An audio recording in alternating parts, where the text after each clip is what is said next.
नागपुर के विधान भवन में इस बार न नेता थे न मंत्री, बल्कि थे देश भर से आए 150 होनहार छात्र, जिन्होंने 2 दिन तक यूथ पार्लियामेंट का आयोजन किया। इस ऐतिहासिक पहल की अनुमति खुद महाराष्ट्र विधानसभा अध्यक्ष राहुल नार्वेकर ने दी थी। संसद यूथ पार्लियामेंट में अंडर ग्रेजुएट छात्रों ने भाग लेकर विधायकों की सीट पर बैठकर विधायी प्रक्रिया का सीधा अनुभव लिया।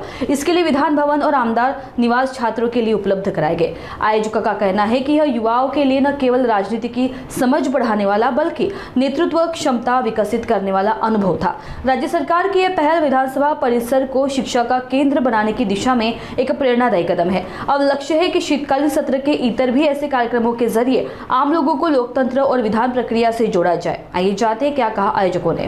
आणि आज जे आपण कार्यक्रम बघत आहोत, 2 दिवसापासून हा इव्हेंट चालू आहे। आमची पूर्ण टीम खूप मेहनत घेते या कार्यक्रमामागे आणि आमचं हेच मिशन होतं की जेवढं प्रेस्टिजियस लोकेशन आम्हाला भेटलेलं आहे या कार्यक्रमासाठी, तेवढंच चांगला आम्ही कार्यक्रम घेतला पाहिजे की याच्यानंतर पण आम्हाला अजून अनेक कार्यक्रम घ्यायचे आहेत। तो we didn't want to let anyone down.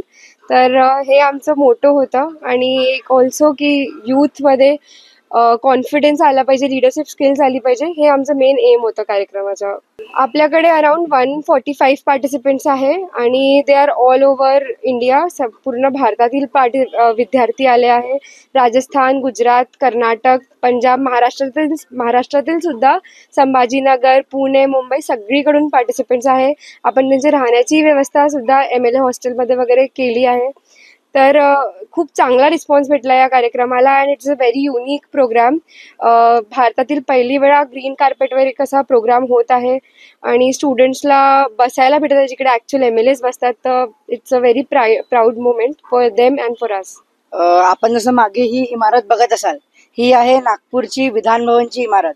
ही आपली न्यू बिल्डिंग आहे। इकडे ग्रीन हाऊस आहे आणि इकडेच आपलं 2 दिवसाचं एक सांसद यूथ पार्लिमेंट म्हणून कार्यक्रम झालेला आहे, जिकडे पूर्ण देशभरावरून लोक आलेले, डेलिगेट्स आलेले, मुलं आलेले, स्टुडंट्स आलेले, ज्यांनी याच्यामध्ये पार्ट घेतलेलं या यूथ पार्लिमेंटमध्ये, जे आपण छात्र सांसद ज्याला म्हणतो, त्याचे एक कार्यक्रम झालेला आहे।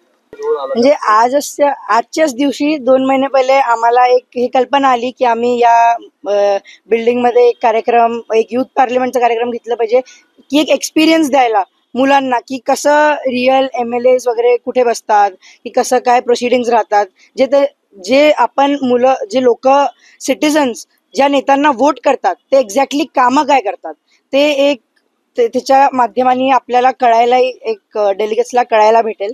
त्या विचारधारेने आपण केलेलं। तर त्याच्यानंतर आम्हाला काहीच आयडिया नव्हतं। आम्ही विधान भवनमध्ये आलेलो, इकडे परमिशनचं हे केलं, तर मग आम्हाला माहिती पडली की परमिशन मुंबईवरून येणार।